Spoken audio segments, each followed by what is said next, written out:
applications. But I'm super excited because I just heard back from this prof about a letter of rec. How about you? Busy as well. That's so awesome. I can't believe you're a senior. I was gonna miss you. I actually have to get going soon though. My appointment's in like a half hour. But wait a minute. It's 9:30. Why did the professor wants to meet with you at this late at night? Well, I mean, he's tenured, so he's always busy. I mean, you don't really know him like that.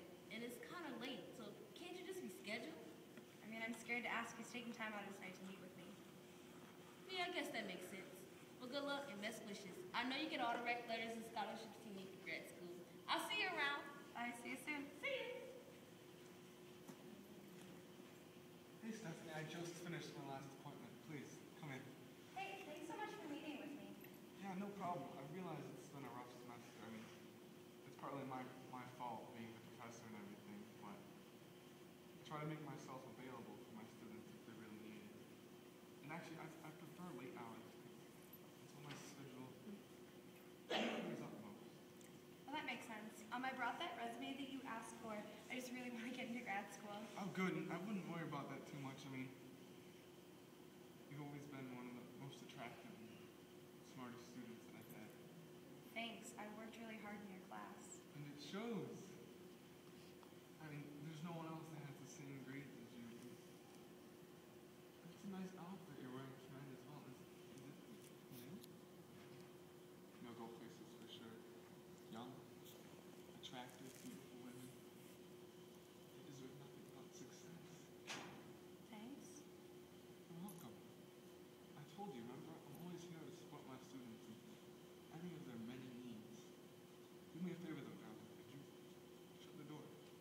I guess, but I thought there were people in the building. There's not that many people in the building, but if we really want to get down and talk about your needs and your goals for the future, we're going to need the utmost advice.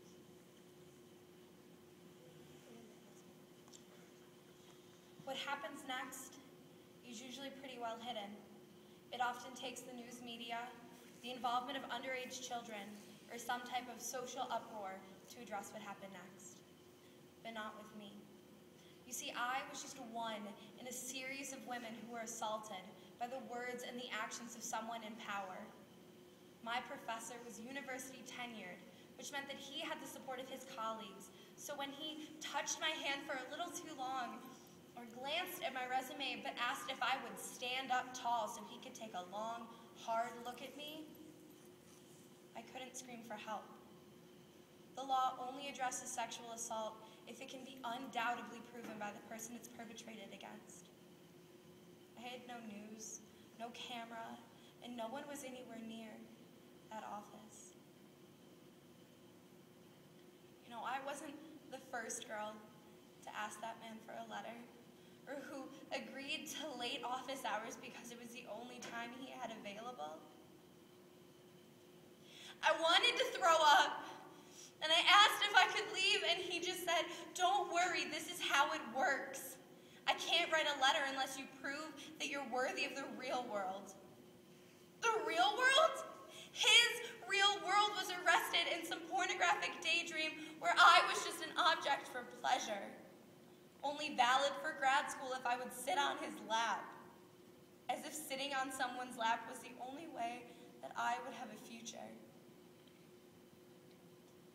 People out there ask why I didn't scream for help, why I didn't ask for a different meeting time. But I ask, why is everyone so completely fine with putting the actions of that man on me? I'm not helpless.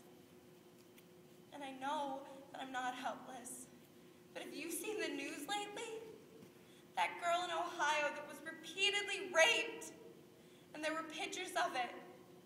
This guy I was with was way more powerful than some high school jocks. His actions would be dismissed as him horsing around. Reporting him would be like starting a battle that I'd have to fight alone. The captions would read something like, "Ambitious college student attempts to seduce professor." And that's what a lot of people think happens. Did you know, at this very institution, have been professors who've slept with their students, only to be asked to step down. And under current laws, it's seen as a completely appropriate response to the situation. Did you think that I would be the exception to that? Maybe you don't know how often this happens, or you don't know the demographics of sexual assault perpetrators. Maybe you don't pay attention to the behaviors of affluent men who take trips overseas. People asked why I didn't raise my voice.